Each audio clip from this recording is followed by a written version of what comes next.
Raining in light, consumption.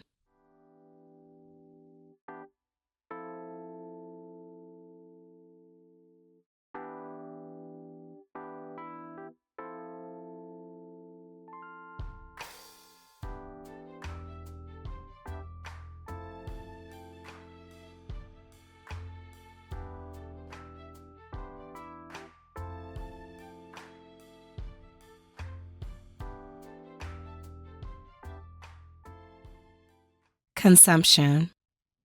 To use, to eat, to buy, to satisfy, to destroy. As humans, we consume many things and in many ways. What we're learning is that too much of anything can be detrimental to us. Even water. Many moons ago, tuberculosis, the disease that attacks the lungs and causes the affected individual to waste away, was called consumption. And because it affected and literally consumed the person. While this is extreme, and probably for another topic or episode, the concern with consumption is just that, allowing ourselves to become consumed in such a way where we lose ourselves. You are what you eat isn't solely based on the food we consume, but what we do and the company we keep.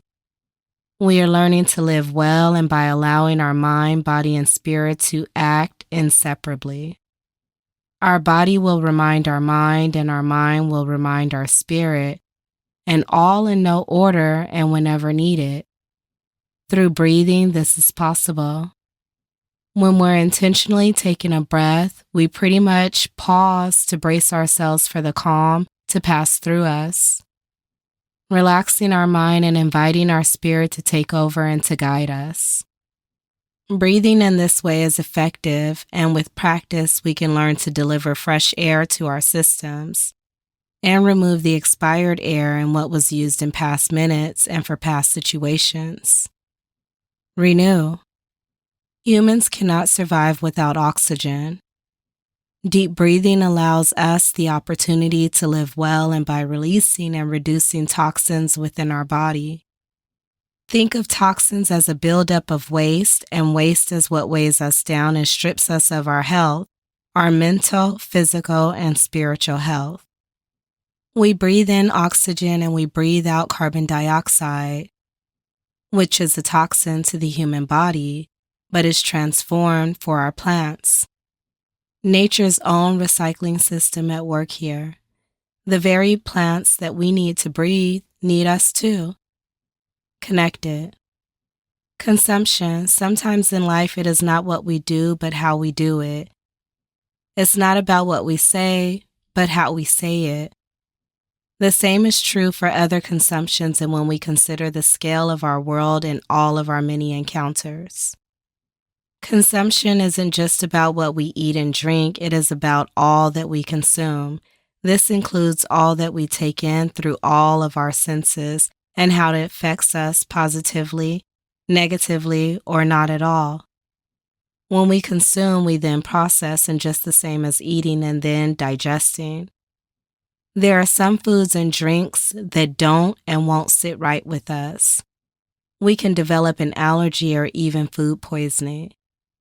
When we consume material using our other senses, our emotions may be impacted, and we could experience feelings that we'd rather not. We could also experience feelings that we deem acceptable. Hearing or seeing something scary could trigger a nightmare, while smelling something off-putting could trigger nausea. Feeling sadness could trigger heartache or heartbreak. The list goes on, and if we're living in reality, the chances are high that we'll have these sorts of experiences, and sometimes there is no way around them. We just have to grow through them and from them. Our brain learns in just the same as our body and through experiences.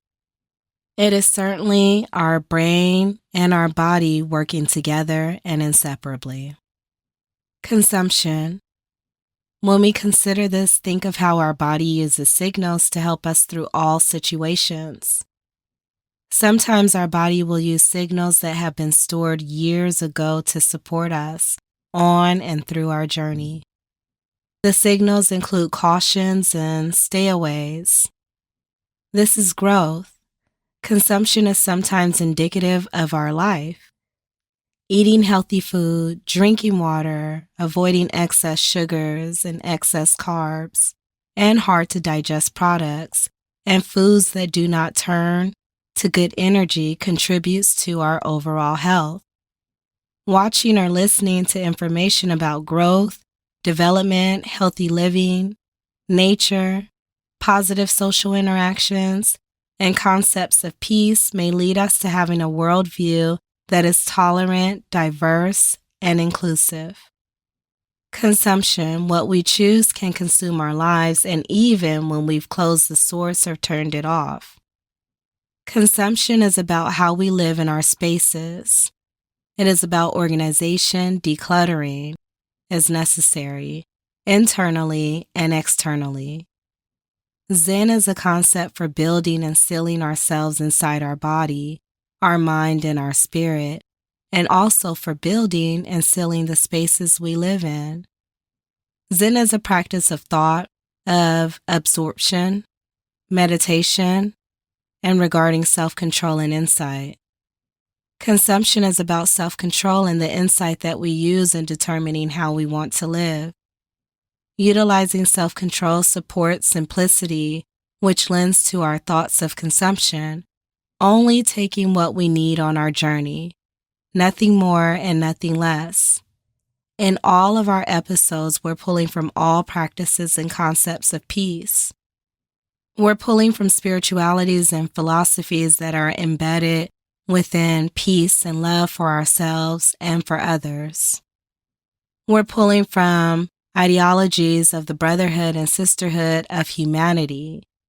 We are borrowing a little bit of this and a little bit of that in order to make the tastiest soul and comfort food for our spiritual consumption. We're making enough to share with everyone. Everyone who comes in peace has a seat at this table.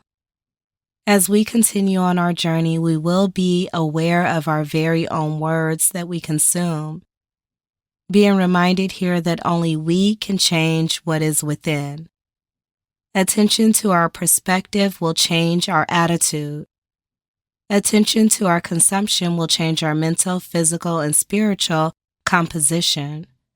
Just as a proper eating diet can help remove waste from our body, a proper thinking and acting diet can remove waste from our mind and from our spirit.